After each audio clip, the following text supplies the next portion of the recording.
서울 한복판에 있는 스카이호텔의 지하.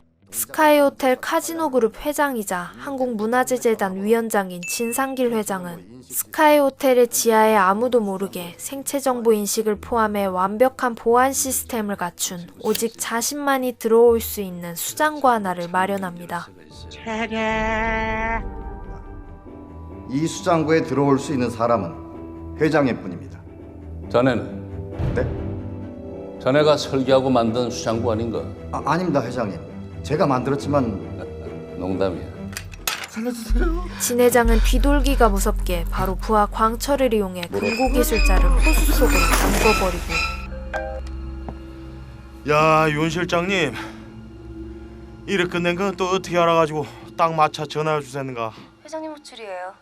황영사 불상 소재 파악됐으니까 지금 바로 올라오세요. 저 멀리 어느 한 곳에서 알 수 없는 표정을 한 윤세희 실장이 이 모든 걸 다 지켜보고 있었죠.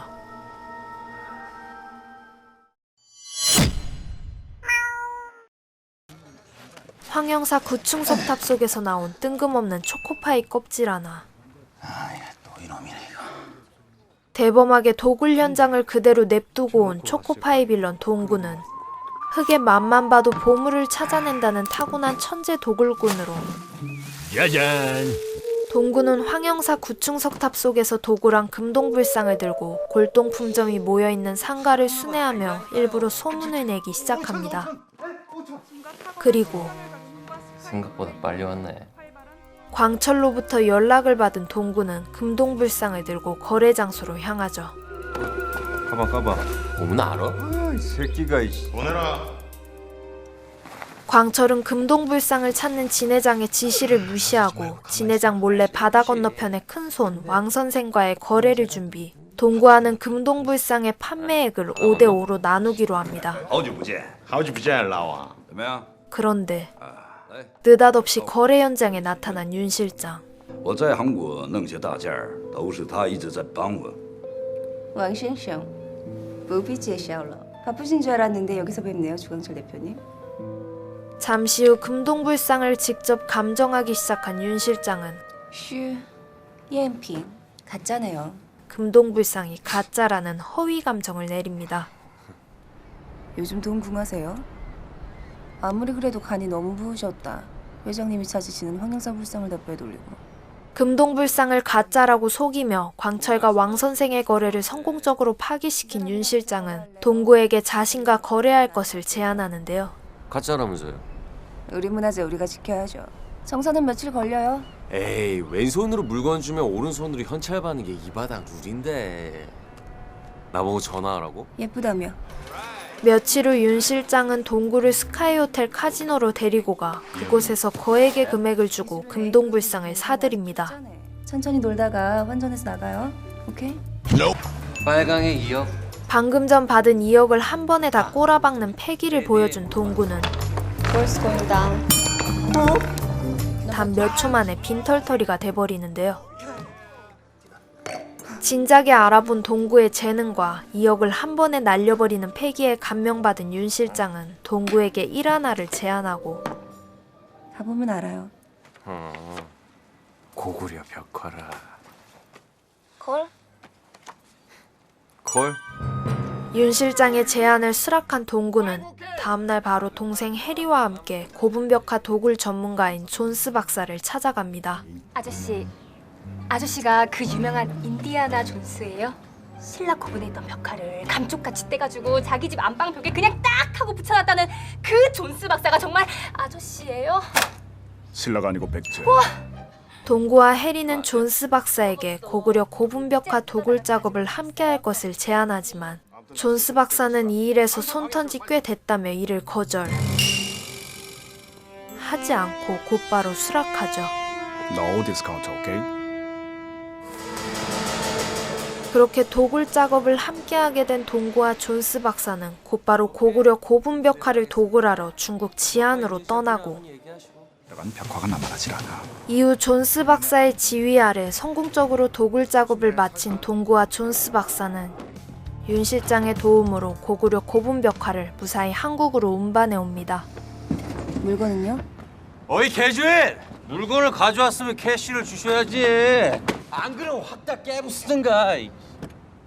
동구의 도발에 차에서 내린 진 회장은 직접 물건을 확인하고서 동구와 거래를 성사하고 오케이, 땡큐. 위화도 회군할 때 며칠 후 동구는 진 회장에게 전보다 더 큰 판을 제안하게 되는데요. 동구가 노리는 것은 바로 서울 한복판인 선릉 밑에 묻혀있는 조선의 엑스칼리버 전어도를 도구라는 것. 선조가 직접 쓴 교지 맞습니다. 태조 대왕의 보검, 이 전어도를 선릉에 안장하라는 내용입니다. 임진왜란 때 이미 도굴된 무덤이라 다들 아무것도 없다고 믿던 선릉 밑에 전어도가 있다는 정보를 전해들은 진 회장은 나한테 가져와 그 전어도.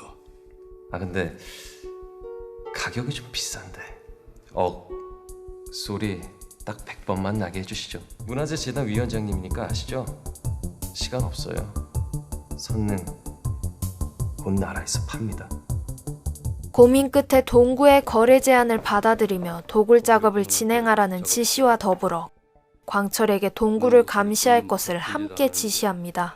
그 칼을 먼저 손에 넣으시면 회장님께서 전설의 주인공이 되시는 겁니다. 한편 동구는 전어도 도굴 작업을 위해 또 한 명의 인재를 스카우트하는데요. 아저씨가 삿다리예요? 강원도 탄광갱도를 다 혼자 판다는 사매다리 삿다리? 한관아에 대해 가르쳐줬죠. 같이 일하나 하시죠? 잘못 찾아오셨네. 저는 더 이상 삽질 안 합니다. 이번에도 역시 빠르게 거절하지 소개팅 시켜드릴까요? 않고 동구의 작업에 함께하기로 합니다. 땅굴을 파들어 갈 장소를 최대한 빨리 구해야 합니다. 사람들 눈에 쉽게 띄지 않고 공사 소리도 밖으로 새 나가지 않으며 선릉에서 가까운 최적의 장소. 본격적인 작업에 들어가기 앞서 광철이 무력을 이용해 적절한 장소를 마련하고 동구와 작업팀은 서울시 공사가 시작되기 전인 한 달 안에 건물의 지하에서 전어도가 있는 선릉의 안쪽까지 길이 200m의 땅굴을 파는 대규모 작업에 돌입합니다. 선릉은 다른 콘크리트보다 더 단단한 회격과 화강암으로 둘러싸인 관 속 전어도를 꺼내기 위해 동구는 상대적으로 얇은 바닥 쪽을 노리기로 하는데요. 칼을 못 찾으면 너는 진 회장한테 죽는다. 찾아도 죽고. 한창 작업을 진행하던 동구를 찾아온 광철은 동구에게 진 회장 몰래 또 다른 제안 하나를 합니다. 칼을 빼내면 넌데 넘겨라. 진 회장이 약속한 액수에 네 목숨값 추가해줄게. 칼을 찾든 못 찾든 어차피 너는 진 회장에게 죽을 거라며 자신에게 칼을 넘기면 목숨을 살려주는 것과 더불어 진 회장을 땅굴 속에 묻어버리겠다는 광철. 동구는 그런 광철의 제안을 받아들이기로 하죠. 그리고 마음에 안 드시면 진 회장의 수장고를 털기 위해 그 사이 혼자 은밀히 움직이고 있는 윤 실장까지 모두가 각자의 계획을 순조롭게 진행시키며 전어도가 도굴될 날을 기다리고 드디어 도굴 당일 동구는 진 회장이 지켜보는 가운데 관을 덮고 있는 회격을 제거하기 시작. 잠시 후 화강암까지 뚫은 이들은 소형 카메라를 통해 관 속에 들어있는 전어도를 직접 눈으로 확인합니다. 정말로 있었어. 이상 게이컴이. 꺼내고 나면 다 죽여. 제가 직접 마무리하겠습니다. 광철은 슬슬 때가 다가오자 밖에서 대기 중이던 독사파에게 룸에 있는 진 회장을 죽여버리라는 지시를 내리고는 직접 검을 챙기러 땅굴로 들어갑니다. 이리 올렸니? 배수로에 물 찬 거 아이 보이니? 그런데 그때 발전기가 나가버리고 말죠. 발전기 나갔어. 방법이 없다. 포기하자. 광철은 전어도를 못 꺼내면 여기서 못 나간다며 동구와 존스 박사를 위협하고 다음엔 대갈통 따게 버린다. 뭐는 짓들이야? 벌지 같은 것들. 이들이 몸싸움을 벌이는 동안 윤 실장은 진 회장 몰래 룸을 빠져나와 차를 몰고 급히 수장고로 향하는데 급속도로 차오르는 물길과 점점 무너져 내리는 땅굴. 과연 동구와 이들은 성공적으로 전어도를 도굴해낼 수 있을까요? 영화 도굴은 그간 영화에서 다뤄지지 않은 도굴을 소재로 한 영화로 타고난 천재 도굴꾼 동구를 중심으로 황영사 금동불상과 고구려 고분벽화, 그리고 조선의 엑스칼리버 전어도까지 점점 커지는 도굴의 판을 통해 우리가 알지 못했던 짜릿한 도굴의 세계를 엿볼 수 있는 영화인데요. 비록 영화이지만 도굴은 범죄인 거 다들 아시죠? 도굴이라는 주제에 걸맞게 영화 속에는 다양한 유물들이 등장하고 있는데요. 황영사의 금동불상은 황영사의 존재부터 구층석탑 그리고 금동불상까지 모두 실제로 존재하지 않으며 세종대왕의 어진 또한 동양화 작가에게 의뢰한 것으로 배우 이재훈님의 얼굴과 비슷하게 제작을 했다고 합니다.